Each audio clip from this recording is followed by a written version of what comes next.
Hi everyone, this is CSUB Agarwal. Welcome to part 3 of Ind AS 102, that is share based payment. Okay. So in this part I will be discussing about share based transactions with cash alternatives. So the next topic which follows is share based transaction with cash alternatives. As the name suggests, in this we are talking about those share based transactions which come with a cash alternative. So, share based transaction with cash alternative, what it means? It means there is a choice either to settle in cash or equity. So, in this, there is a choice either we can settle in cash or it can be settled in equity. Now, this choice of settling either in cash or in equity may be with entity or maybe with counterparty. So if that choice is with entity, then what? And if that choice is with counterparty, then what? Now if that choice is with entity, the whole award treated as either cash settled और equity settled. जब entity के पास choice होता है तो हम पूरे award को या तो कैश सेटल ट्रीट करते हैं या फिर इक्विटी सेटल्ड. और वो डिपेंड करता है किस चीज़ पर? Present obligation to settle in cash. No commercial substance to issue equity. Example restriction on the issue of new share capital. हम ये कैसे डिसाइड करेंगे कि मैं उसको कैश सेटल ट्रीट करना है या equity settle? It will depend upon the present obligation to settle cash. अगर कोई कमर्शियल सब्सटेंस नहीं है इक्विटी को इशू करने में, जैसे कि हम there is a restriction on share capital, तो ये हमें पता है कि एंटिटी के पास चॉइस है, तो अगर उसके पास रिस्ट्रिक्शन है तो वो अब इस केस में क्या इशू करेगी? कैश. तो ये हमारा कैश सेटल्ड हो गया. पास्ट एक्सपीरियंस और स्टेटेड पॉलिसी और cash settle generally when asked. Past practice बोल रही है कि जब भी ऐसा पास्ट में हुआ है तो हमेशा कैश ही इशू हुआ है, या फिर एक स्टेटेड प्रैक्टिस है हमारी कि इस टाइप के ट्रांजैक्शन में हम कैश ही इससे सेटल करते हैं, तो इस केस में हमारा वो कैश सेटल्ड हो जाएगा. अगर इन दोनों में वो फॉल नहीं करता है तो हम उसको इक्विटी सेटल कर देंगे. तो ये एंटिटी के ऊपर टोटल डिपेंड करता है कि उसको कैश सेटल ट्रीट करना है, इक्विटी सेटल, दोनों में से कोई एक वो चूज़ करके चलेगा. अगर काउंटर पार्टी के पास चॉइस होता है, अब अगली पार्टी के पास चॉइस है कि वो उसको कैश में सेटल करना चाहता है तो कैश में करे, इक्विटी में करना चाहता है तो इक्विटी में करे. अब एंटिटी को नहीं पता कि वो कैश में करेगा या इक्विटी में करेगा, तो उस केस में हम उसको कैसे ट्रीट करेंगे, उसकी अकाउंटिंग कैसे होगी? तो उस केस में उस इंस्ट्रूमेंट को हम ट्रीट करेंगे as a compound instrument. Compound instrument मतलब क्या होता है? Compound instrument means which has the debt and equity components both. ऐसा इंस्ट्रूमेंट जिसके पास डेट कंपोनेंट भी है और इक्विटी कंपोनेंट भी है, तो उसको हम as a compound instrument treat करेंगे और उसकी अकाउंटिंग उसी हिसाब से करेंगे. अब इसमें भी दो केसेस आते हैं हमारे, नॉन एम्प्लॉय का केस और एम्प्लॉय का केस. तो सबसे पहले हम देखेंगे नॉन एम्प्लॉय का केस. अगर नॉन एम्प्लॉय के केस में ये इस टाइप का हम इंस्ट्रूमेंट देते हैं तो fair value of goods and services minus the fair value of the debt component.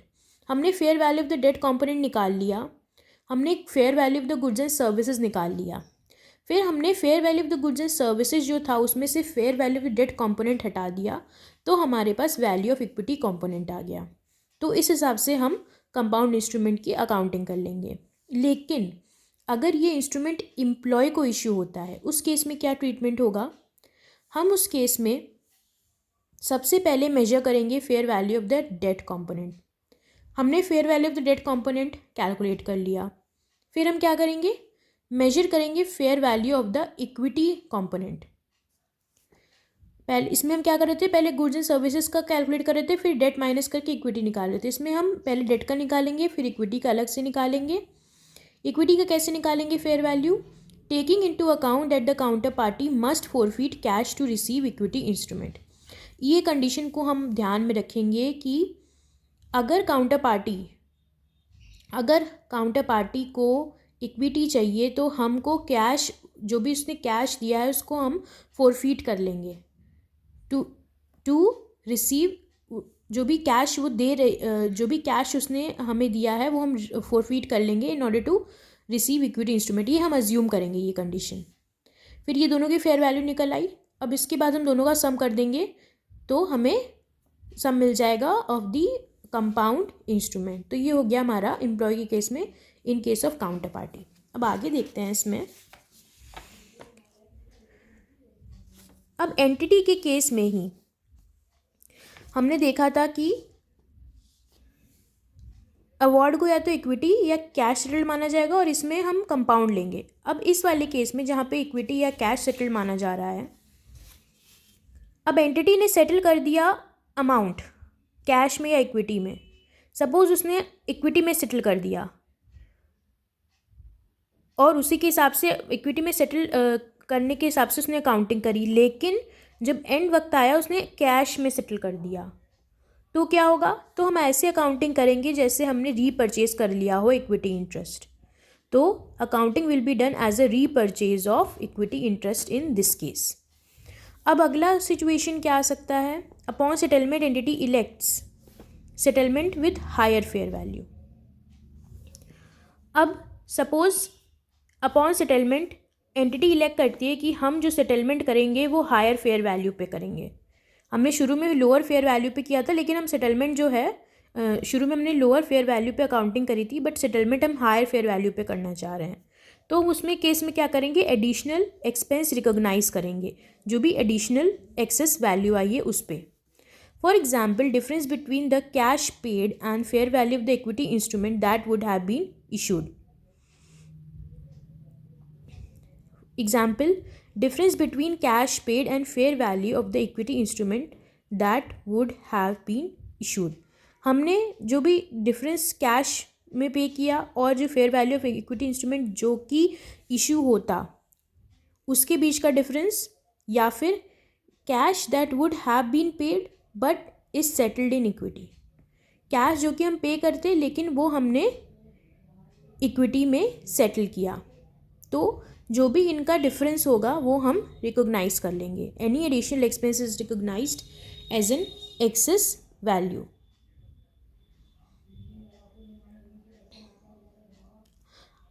इसका कहने का मतलब ये हुआ कि सपोज हमने कैश में बोला था हम सेटल करेंगे, बट हम इक्विटी में सेटल कर रहे हैं। अब इक्विटी में जब हम सेटल कर रहे हैं तो उसकी फेयर वैल्यू ज़्यादा आ रही है, तो उस डिफरेंस को हम रिकॉग्नाइज करेंगे as an excess value in the expense account. ठीक है। अब हम आ जाते हैं यहाँ पे जहाँ पे काउंटर पार्टी के पास ऑप्शन होता है चूज़ करने का, कैश या इक्विटी में। हमने उसको as a compound instrument treat किया था। हमने बोला था कंपाउंड इंस्ट्रूमेंट, हमने उसकी फेयर वैल्यू निकाल रही थी एज अ कंपाउंड इंस्ट्रूमेंट, दोनों ही केसेस में, एम्प्लॉय के केस में भी नॉन एम्प्लॉय केसेस में भी। अब फाइनल आउटकम जब फाइनल सेटलमेंट होता है तब तो एक ही चीज़ होगा, या तो कैश होगा या तो इक्विटी होगा, दोनों तो नहीं हो सकता।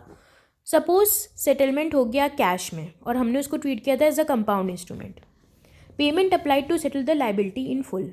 जो भी पेमेंट अप्लाई होगी वो हम पूरी लाइबिलिटी को सेटल करने में, जो भी हमने लाइबिलिटी जो कैश कंपोनेंट था जो भी हमने रिकोगनाइज़ किया था कंपाउंड इंस्ट्रूमेंट में, वो हम पूरा जो भी पेमेंट आई उसको हम उस लाइबिलिटी को उससे सेटल कर देंगे।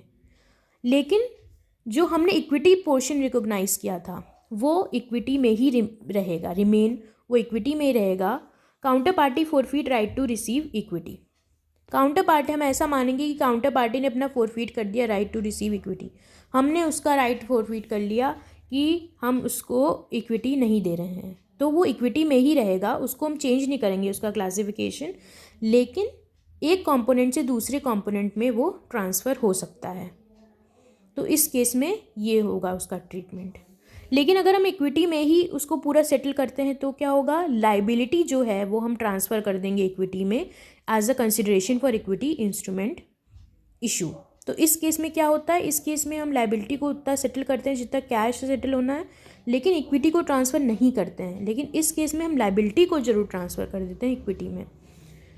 Remeasure liability component. अब हमें पता है लाइबिलिटी कंपोनेंट हमेशा रीमेजर हो सकता है, लेकिन इक्विटी कंपोनेंट मेजर नहीं होता है। अभी मैं आपको एक इलस्ट्रेशन कराऊंगी तो इससे आपको क्लैरिटी मिलेगी कि आगे हमें कैसे इलस्ट्रेशंस या क्वेश्चन सॉल्व करने हैं। Okay, let us look at this problem. SBP with cash alternative. On 1st January 2011, ABC Limited gives options to its key management personnel employee to take either cash equivalent to 1000 shares और 1500 shares. तो 1 जनवरी को ABC limited option देता है अपने की management personnel को कि वो या तो कैश इक्विवेलेंट कैश में सेटल कर ले 1000 शेयर में, कैश इक्विवेलेंट ले ले 1000 शेयर का, या फिर 1500 शेयर ले ले। 2 ऑप्शन है उसके पास। The minimum service requirement is 2 years। Minimum service requirement 2 years है, 2 साल तक रहना पड़ेगा उसको जॉब में। And shares being taken must be kept for 3 years। और जो भी शेयर लिया है उसने उसको 3 साल कम से कम रखना पड़ेगा। तो fair value of the shares are as follows. Fair value given है, share alternative fair value with restrictions के साथ, जो कि ये 3 साल की है। शेयर की फेयर वैल्यू कितनी है 102। Grant date fair value in 1 January 2011, grant date fair value कितनी है 113 विदाउट एनी रिस्ट्रिक्शंस। और फेयर वैल्यू इन 31 December 2011 है 120 and fair value of 31 December 2012 है 132। The employee exercise their cash option at the end of 2012, pass the journal entries. ये हमारा question है। अब इस केस में काउंटर पार्टी के पास राइट है कि चूज़ करने का कि उसको कैश में सेटल करना है या इक्विटी में। तो इसको एज अ कंपाउंड इंस्ट्रूमेंट हम ट्रीट करेंगे, ठीक है। तो सबसे पहले हमने क्या किया, 1 January 2011 में आते हैं शुरू में। इक्विटी ऑल्टरनेटिव की हमने वैल्यू निकाल ली। इक्विटी ऑल्टरनेटिव की कैसे आई, 1500 शेयर इक्विटी में ले सकते हैं और उसकी फेयर वैल्यू होगी 102 विद रिस्ट्रिक्शन। तो हमने दोनों को मल्टीप्लाई कर दिया तो हमारा आ गया 1,53,000 वैल्यू इक्विटी ऑल्टरनेटिव की। अगर कैश ऑल्टरनेटिव चूज़ करते तो उस केस में क्या होता, 1000 वो शेयर्स का कैश सेटलमेंट होता और उसकी फेयर वैल्यू है 113 विदाउट रिस्ट्रिक्शंस। तो ये हमारा आ जाए 113,000। अब ये कैश ऑल्टरनेटिव है, ये इक्विटी ऑल्टरनेटिव है। अब इसमें से इक्विटी ऑप्शन की क्या वैल्यू है कि ये ऑप्शन जो है कि हम दोनों में से कुछ भी चूज़ कर सकते हैं, इसकी वैल्यू क्या है। इसकी वैल्यू है 1,53,000 माइनस 113,000 दैट इज़ 40,000। ये हमारा हो गया इक्विटी ऑप्शन। अब कैश ऑप्शन की क्या वैल्यू है, क्यूमुलेटिव वैल्यू हम पहले निकालेंगे। तो 1000 शेयर्स जिसका कैश सेटलमेंट होना है into 120 that is fair value on 31 December 2011 120 into half, that is for 2 years vesting condition. So we will take 1/2 for the first year because only 1 year has elapsed. So this gives 60,000 total. And for 31st December 2012, 1000 into 132, that is fair value on 31st December 2012, 132 into 2/2, that is 1,32,000. Equity option cumulative. Equity option हमने निकाला था 40,000, इसका 1/2 value क्या होगी 20,000 और 40,000 इसकी कैसे आई 40,000 into 2/2 करके ही हमारी 40,000 आ गई। अब एक्सपेंस इक्विटी ऑप्शन का कितना है 20,000 for the first year and for the second year this entire cumulative 40,000 minus 20,000 this gives 20,000। And cash option का क्या है 60,000 ये रहा और क्यूमुलेटिव 32,000 माइनस 60,000 दिस गिव्स 72,000। तो हमारे पास 2 ऑप्शंस की वैल्यू आ गई, इक्विटी ऑप्शंस की आ गई, कैश ऑप्शन की आ गई। तो for the first year expense will be how much 80,000 and for the second year expense will be how much this will be 92,000। Now what will be the journal entries for this.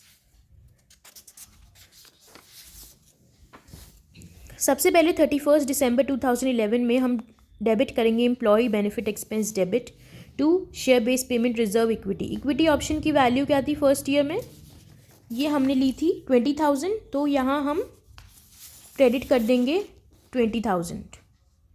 Then share base payment liability 60,000, यहाँ हमारी option में कितनी value आई थी 60,000, तो ये हम credit कर देंगे 60,000 and employee benefit expense debit हो जाएगा, तो दोनों का सम 80,000।